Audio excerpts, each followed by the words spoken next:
Shalom, salam sukacita. Renungan malam seiman berjudul Tuhan menolong yang tidak berdaya.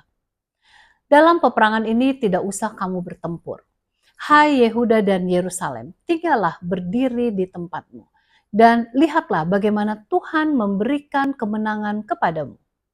Janganlah kamu takut dan terkejut. Majulah besok menghadapi mereka. Tuhan akan menyertai kamu.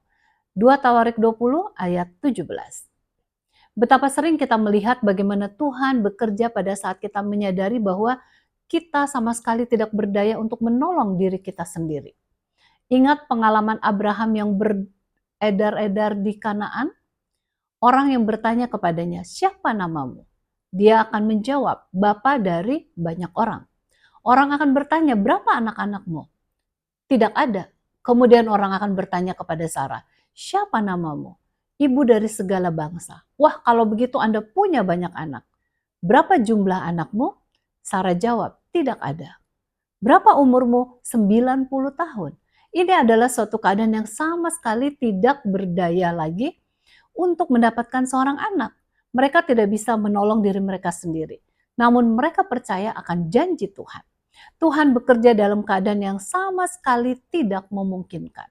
Kita ingat pengalaman Musa saat ia berada di Mesir. Setelah mendapatkan pendidikan dari universitas di Mesir, sehingga ia merasa siap untuk membebaskan Israel.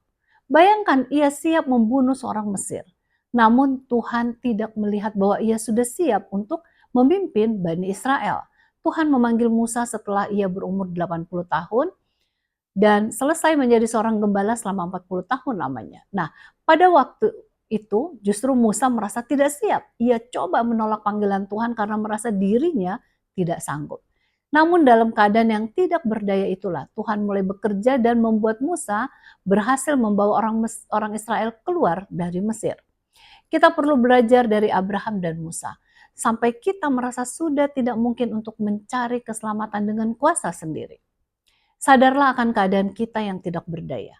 Sama seperti ayat inti di atas mengatakan, tidak usah kamu bertempur. Tuhan akan bertempur untuk kita. Tuhan telah berjanji untuk memberikan kuasanya. Namun kita harus menyadari ketidakberdayaan kita. Sehingga Tuhan dapat bekerja dan akhirnya kita memperoleh kemenangan dalam peperangan rohani kita. Semoga kita masing-masing dapat senantiasa menang oleh sebab mendapat tuntunannya dalam kehidupan kita. Tuhan Yesus memberkati.